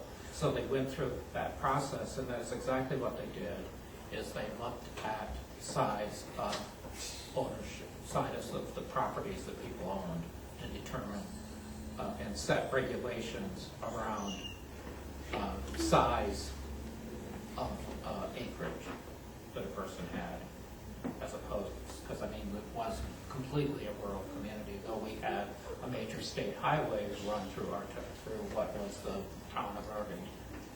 So, and, you know, so there were reasons to look, there was some development starting along that, but certainly not in most of the areas. But then farmers' kids were wanting to build, you know, put a trailer in or build a house on their property, and there were no restrictions around any of that. And it was not even, there were nothing about setbacks or anything. And so, you know, that was where they went when they started to try to decide what to do, was to look at it from that acreage perspective.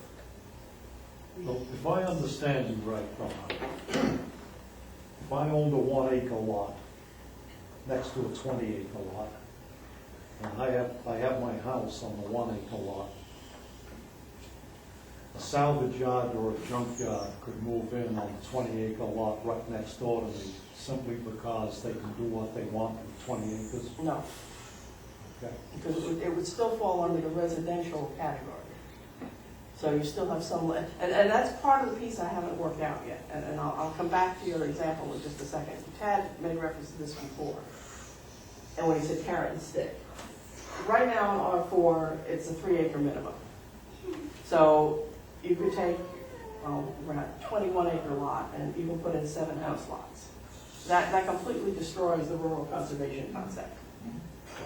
So it would be nice if we could find some carrot, some incentive, apart from just the sheer love of open space and land, to have the person who owns the 21 acres keep it that way.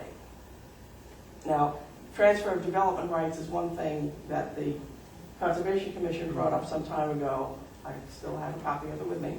And maybe that's something that's a potential answer to a piece of it. But what I'm looking for is the answer to the rest of it. Okay? Now, because that 21 acre lot is still in what we would still call a residential zone, you still can't do all of the commercial development, so the salvage yard is out of the question. Okay, so Yeah. I guess, my next question would be then, what is it accomplishing? If it's in a residential zone, you could already put a house on the 20 acre lot, you can put a house on the smaller lot.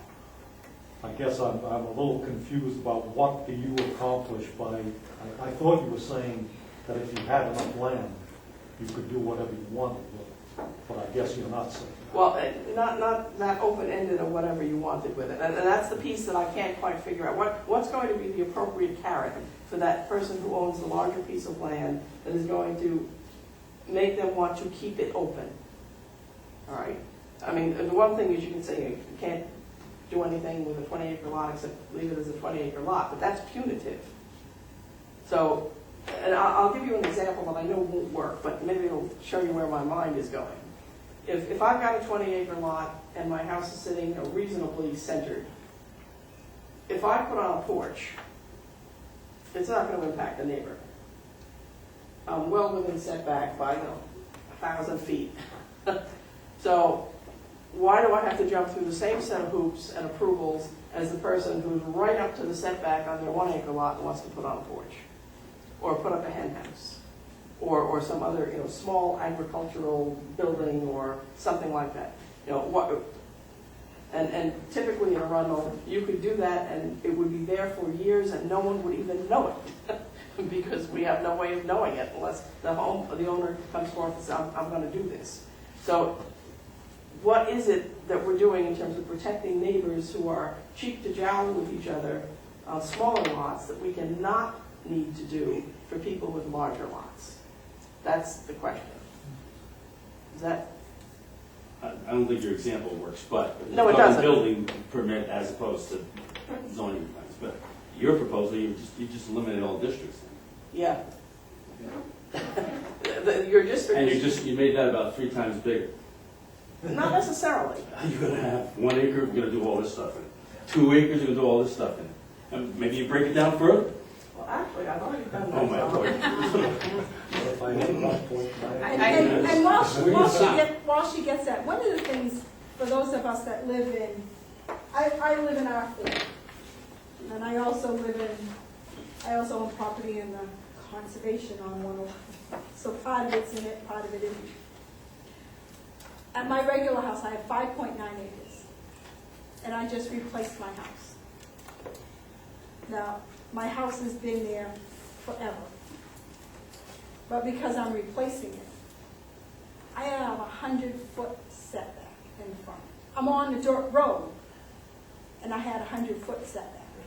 But if you own 1 acre, 35 feet. That doesn't make any sense. 35 feet, and we're not zoning, so. Yeah, Right. it doesn't make any sense. I understand what they were trying to accomplish, it's just failed miserably. Well, the problem was that it wasn't a we, it was a he. Right. I know what Dan was trying to accomplish, it failed miserably. But It's it's, the you know, same it's those kinds of things that don't make sense in all of the districts. Yeah. Yeah, And it's some of the the same things thing, unfortunately, that most of the subdivisions have gone into the R4 sections. They've been clustered, which is, you know, fine, they've been clustered and it gives a big open space. But you figure, you know, Timberidge, Foxcroft, Lackawanna Lane, Caroline you know, Drive. Fairway Drive now, plus I think on your side, you know, Hidden Meadows and this, not Hidden Meadows, but, you know, Millstream Lane, all of these are all basically in kind of R4 areas that, you know, they've clustered them, which is nice, but you've still got the subdivisions in the areas that you want to keep more rural. And they look like subdivisions. And The they're point is, yeah, you subdivisions. clustered them, but you put this little, there's no minimum amount of open space that you're really achieving, because all you're doing is you're putting a little band, a wedding ring Yeah. around the development. You've got a Yeah. 10-foot swath, and it doesn't accomplish the goal of preserving rural character, rural visual character. Let's get away from cultural, we'll just talk about visual character. And one of the things that I was thinking about here at STIC, which is a little different than yours, and doesn't go into the complexity of TDR, would be for those rural areas, you would do I have to do this graphically, so forgive me. I don't do it in the magic order, because I almost did that the other day. I think I was going to kill me. But let's say you had a big piece of property here. Okay? And then you've got, let me just do it like that, you've got a road here, and you've got some trees here. And this is, let's say this is, we'll use your 21 acres, I would say it'd be even bigger. And you say, okay, if you want to do conventional subdivision, 10 acres only. We'll make it 50, just make it easier. You know, 10 acres only, so you can cut this up, you know, into 5 lots. You also have to have frontage, oops, that means you're gonna have to put in a road, so you don't have enough frontage on the road. Or, if you decide that you're gonna cluster this out and keep a visual area, which is this area here, this is your open field, and you put your development back in here in this tree line, maintain this tree line here, we'll let you double it, or we'll let you put in, we'll give you 50% more, or 20% more, or some arbitrary number, some reward, in other words, for not dividing this into 4 quarters, but putting in a nice little development back in here that preserves this visual area, preserves a large or a larger portion of land. So when here you are in your car going by, and let's realize that really in rural areas, we're reacting to a visual stimulus, that visual corridor we were talking about. Well, instead of trying to regulate it, which you'll never be able to do, this way you give an incentive that we'll give you an extra, sort of like TDR, we'll give you more density if you design it in a way that you preserve an area of open space that remains open space forever and retains that rural character. But all you're doing there is you're preserving the visual rural character, but nothing else. Well, no, you're actually preserving this huge area here. Well, You're preserving that area that otherwise would be cut into lots. well, yes and no, but with it, if the TDR thing worked, you wouldn't have many buildings there at all, they'd be someplace else. Yeah, the only problem with TDR, and you and I were talking Yeah, I about, know. there's a lot of issues with TDR, but I think the biggest one is, for TDR, you need to give them better density, or bigger density. You have to give them some sort of incentive. Now, I want to develop in your backyard, because it's so beautiful, and I know I'm gonna be able to get $100,000 for each lot, or $200,000 for each lot. But you want me to buy the development rights for that, and I could transfer that over onto Route 1. Not the same value, not the same, I'm not gonna get the same return on that land. So I need to get more out of this in order to make it financially work for me. So you have to give more density, you have to give more in order to do that TDR, that So situation. the problem is though, is that the land won't sustain it, Bingo. Yes. because there's no soar. It just You won't know, sustain. soils are You no can't better, have- soils are worse over in here than they are over here. The soils are terrible along route in our R1 district. Right, but you can't have half-acre lots with a well and a septic system, it just doesn't. Well, Nobody's out there buying that's this a development. whole different issue, No. yes. Well, I'm not suggesting that TDR is the end all, or that they're even necessarily going to work in the short term. It's still something that I think it would be nice to have the language for, in the event, I got this. I don't know what TDR means. transfer of development rights. Oh, okay. That was, you know, if I have the 50 acres and I don't want to develop it, but somebody owns, 10 acres in R1, and instead of putting in 10 houses, they'd like to put in 20, I can sell them the development rights from my land. I get the money for the development rights. They now have the right to put in more houses on the land in the growth area. So, So, but, you know, this is kind of, they're similar things, you're right. We're Yeah, not that- preserving that whole. that's sort I'm of taking a, a piece of that. that's sort of a half step in between. It's a half step in Yes, between. yeah. But it beats putting the subdivision in the middle and leaving just your conservation all Which the way is the around. standard, Just- and even if you do this in Yeah. the standard subdivision, Right here. I don't think that, no, that's a No, smart that's word. a smart board. That's a smart word. It'll erase that. You need a napkin.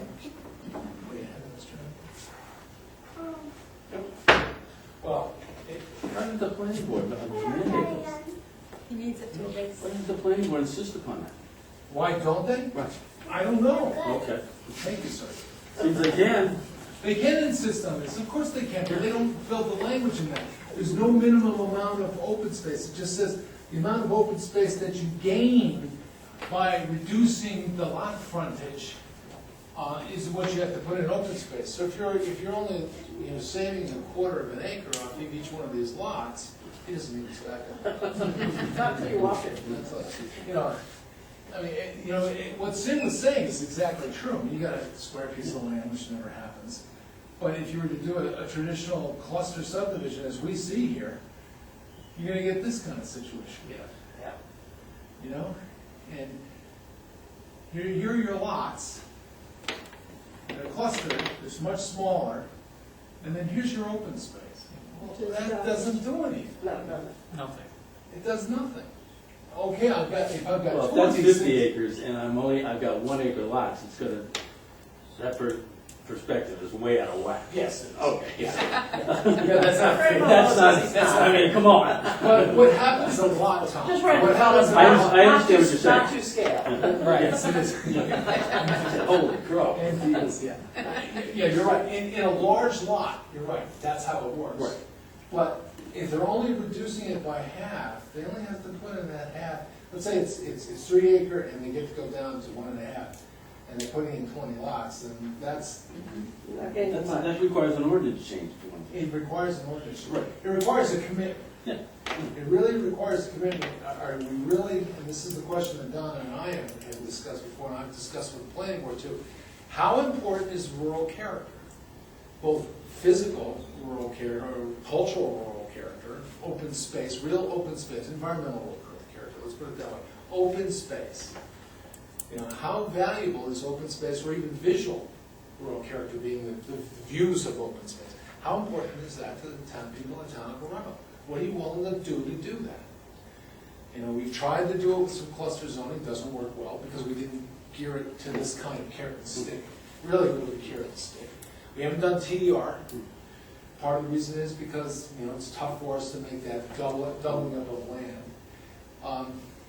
But if we're really committed to doing it, we can do it. And if this committee says it's really important for us to preserve the rural heritage of this town, especially in an area that we've tried this R4 district in, this rural conservation district, and that's what R4 stands for. It's not residential for, it's rural conservation.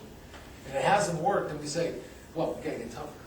If people of this town are seriously interested in maintaining open space, why don't they put their money where their mouth is? And That's a what it is. 30-acre lot comes up for sale, have the town buy it. Well, that's the Which other way. is gonna increase local Interesting. taxes a bit, Oh, yeah. but Takes it off the then rolls. people start to get serious about just how important is the open space.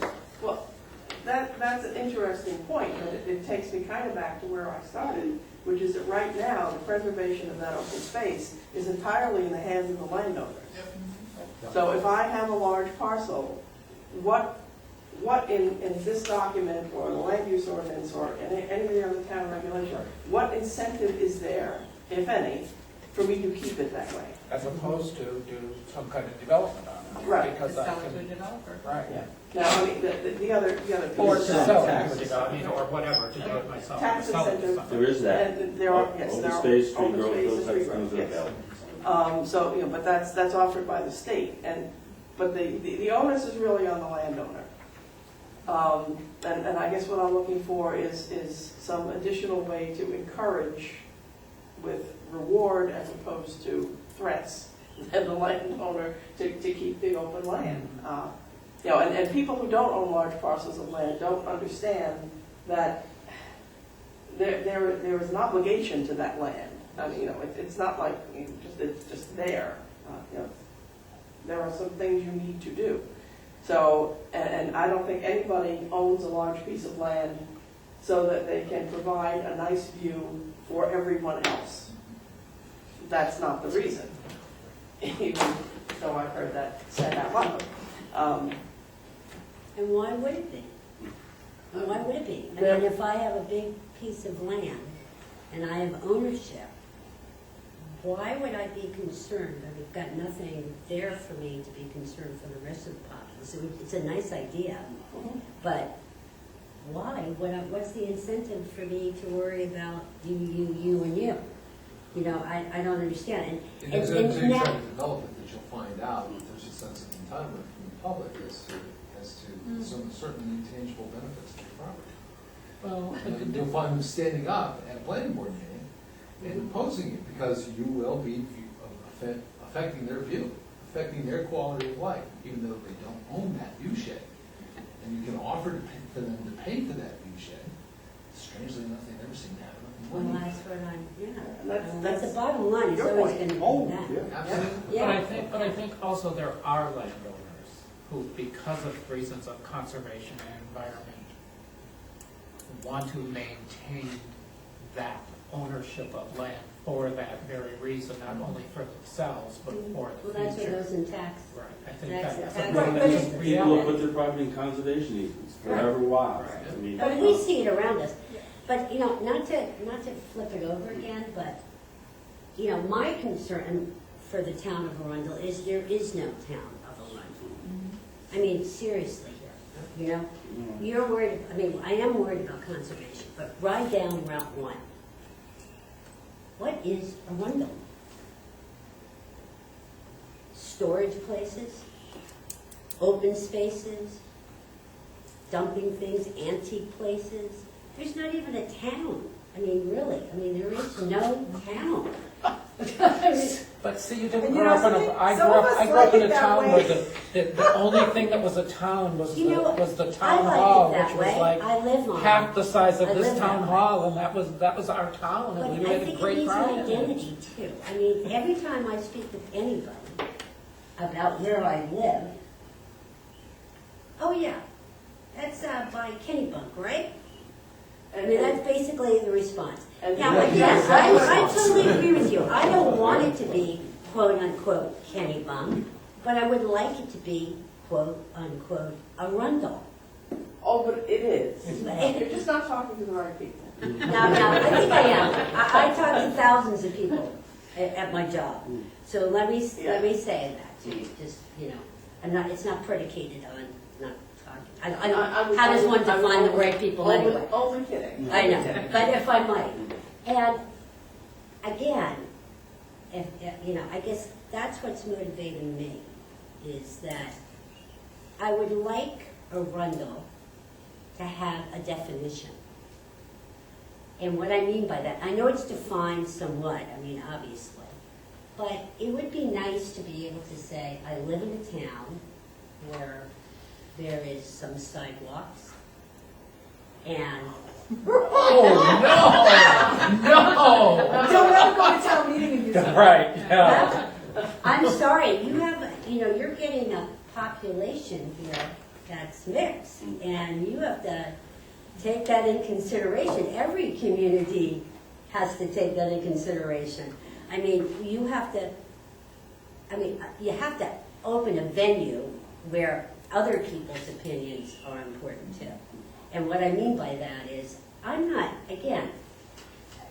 saying that I want it to be a shopping mall. That's the last thing I want it to be, especially from where I'm from. That's why I just told you all I had a farm and I live on a good amount of land.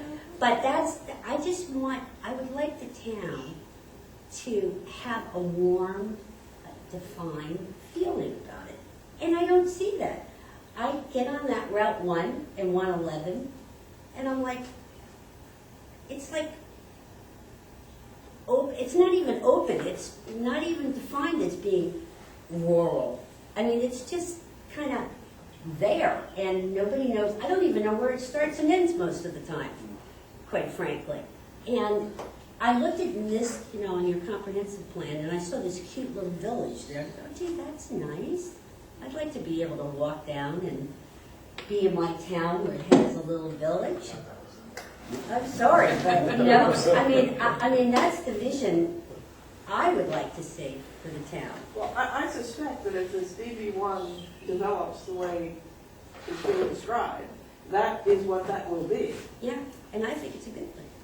Oh, I have no problem with that. I don't see that think as a that's bad thing. I think it's a good thing, and I think it will make our own living much more pleasant and aesthetically pleasant, and then also your land, the land that you live on, and the town that you live in, is going to be worth, someone wanting to come into the town. Most people don't even know where the town hall is. It's like tucked away somewhere over there. I don't know. Ray, just from a historical perspective, this has been how long have we been dealing with this? Can you even guess? See, I'm a newbie. I know, that's what I'm saying. know? We've gone through this, I don't know how many times, and have, to the point where we proposed this village center, which now nobody can say the word for some reason. I know. Because it got There was shot sometimes down. I I think part of the problem Well, was presentation. I think a lot of it is presentation. Yeah. And I think you need to sell this, and I think that's the big thing. It's never been sold. It was like, it's just like my disappointment. I think my biggest disappointing moment was when we were trying to buy that land on the mountain road to do a park and to do maybe a future town hall, and it would have access, to the Eastern Trail. And just because we as a town did not sell the idea, we tried, I think it was too quick, and I think it was one of these things where we couldn't sell it, because my idea was like, you tried to stand up to the people and say, there's only so much land, and if you don't take advantage of it, we always have to go out to have picnics. You have to go out of town to play ball. You have to go out of town to do everything. We need to get things back in Arundel. But unfortunately, one person railroaded it, and, it just takes that. And we just need to do a better sales pitch when we present things like this. I think in the past, I don't know if we're just afraid of the input or what, but we just kind of keep things really zip tight to like right before we want something to pass, and then we try to educate them within the month or so before voting, and I don't think that's the way to do it. I think, It's the one, as soon as we want to spend dollars, I know. Yeah, it is. it's a huge problem. It is. Well, I think there are several things. I think, and I'm gonna speak for myself because I'm not a spring chicken anymore. But I've always valued land. It's always been a big thing for me. But I am getting older, and there is no incentive to keep it. I will, only because I'm on it. But there's no incentive to keep it. There's a penalty for keeping it, because I have all these restrictions on it. But I think that we've also, and I think the government as well, there's a very big lack of understanding of the effects of housing versus the effects of open land. You know, and I'm going to say it because I'm in Nick's company and I don't really care, but some people feel that if they build a house and they have 4 kids, they're paying their taxes, they're paying their due. But if anybody calculates how much it costs to put kids through school, you will never pay enough taxes from that house to put those kids to school. And maybe we need to do a better job with the people in town to explain to them that the town owning land and taking it out of the housing market is a benefit. Because my land on 111 costs the town nothing. There's nothing on it. There's, as far as I'm concerned, not going to be anything on it. But it doesn't utilize any tax dollars at all. But I had somebody come to the selectmen to complain that I'm not paying enough taxes. That's a big disincentive for keeping your property. Of course, I fixed his butt. I put it in agricultural. And I'd owned it for 20 years. For 20 years, I had never put it in agricultural use. I had paid full taxes on it for 20 years because I felt I should. Not because I didn't think I couldn't get away with paying the whole tax, but because I felt I should. But I was so PO'd after he brought my tax bill to the selectmen that before April 1st, I made sure I got all my paperwork and put it in agricultural use. But you know, that's another disincentive in a way. Sometimes if you have your property in tree growth or open space or agriculture, and all of a sudden you decide that you want to sell a small piece to like a son or daughter, you've got to pay penalties for that because you've been granted this open space condition and stuff. So it's kind of sometimes people sit there and don't want to put it into these open space plans or whatever, or tree growth, because there are certain penalties involved on anything. Plus, again, with those programs, I mean, it's not just that you sign up and you're done. Mm-hmm. If it's in open space, there has to be a certain amount of income generated from the land every year. And I look at it on, I guess, a 10-year basis, and you have to have the income generated from that land, such as hay production, to stay in the program. Same thing with tree growth. You have to hire a forester who has to come in and evaluate the land and come up with a tree growth plan, which you then have to follow. Yeah. So, I mean, it's a good deal from the tax standpoint, but it is not without time and effort that this happens either. And you hold your breath and pray that they don't change the rules on it. Right, because I believe like open space, you have to agree that you're going to allow people to come on your property, you know, or things like that. No. That's why mine's in agriculture. I don't know. No. Agriculture, you have to do 2,500, right? Excuse me? 2,500 a year for agriculture. You're not in agriculture, right? Yeah, farmland and open space. Okay, so Yeah. you're in. I think it's 2,000. It's down to 2,000? Yeah, I think it has been for a while. I would just have to say, as opposed to Ray's feeling that she wants to go downtown and walk on the sidewalks, yes, I would like to see a new town hall and some land for a playground and a park. But I don't want to go downtown.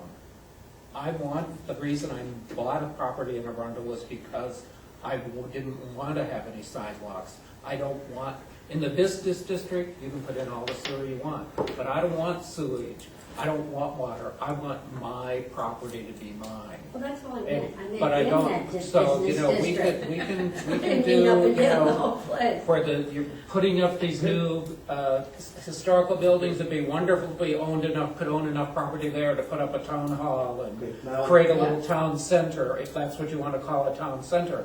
But, you know, I grew up in the Midwest where most communities don't have that New England center that maybe many of you grew up with.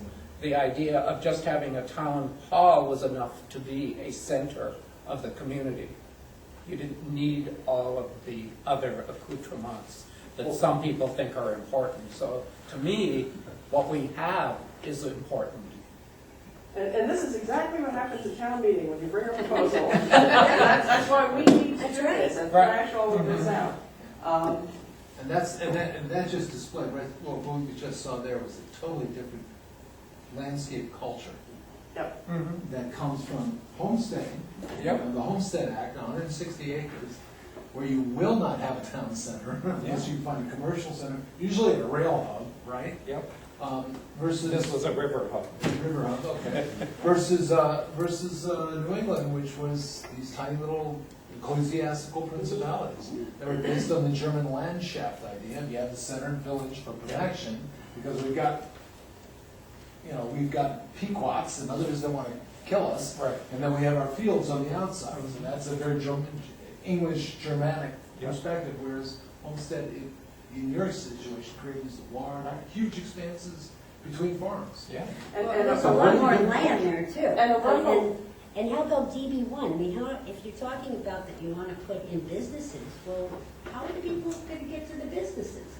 I mean, you're going to take an ATV to get to the business? I mean, you've got to be able to walk there somewhere and shop or frequent a restaurant or, I'm not saying that, like the whole, please, Phil, that's not what I meant. I don't mean the whole I Route can 1. see what you mean, like, in other words, if you're going to the Arundel Barn Playhouse and you want to walk to the seafood center, you shouldn't have to get in your car and drive around it, maybe you could. That's kind of like what I meant, or this Yeah. whole section that we've been talking about, of having some, that's all I meant.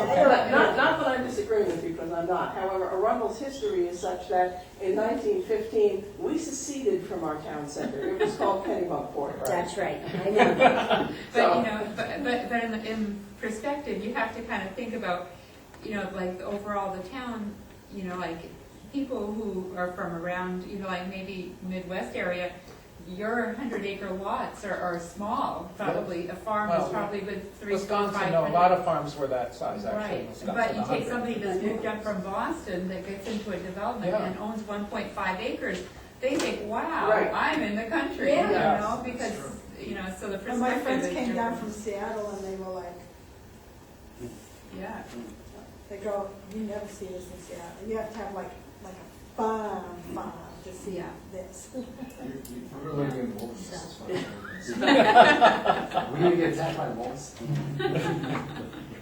In view of the time, I'm going to suggest that we set another meeting date and consider a motion for adjournment. And for the next meeting, basically, we should have some rough draft language for DB1 and maybe DB2. That's, I will play with that. Tom will probably play with that, so the next meeting we can disagree. Right? That's pretty much how it goes. But, if feel free to play with it, and then we'll put it all together and see what we come up with, because it will definitely be a group effort. And then later we can argue about the commas and semicolons. And can we get those And are we copies of the gonna land have use copies? ordinance? Is it all right if do you want it electronic or do you want Yeah. it? I will send it out electronically so everybody can look at it. I'll also make sure that you get paper copies so everybody doesn't drain your Right. Yeah, personal I copies. think it's pretty hard to Now, is this use the it as a current land reference use source on or- the computer. No, this is the proposed. Proposed, okay. No, That's- all those who nobody got the current land use. Donna did. I have it all.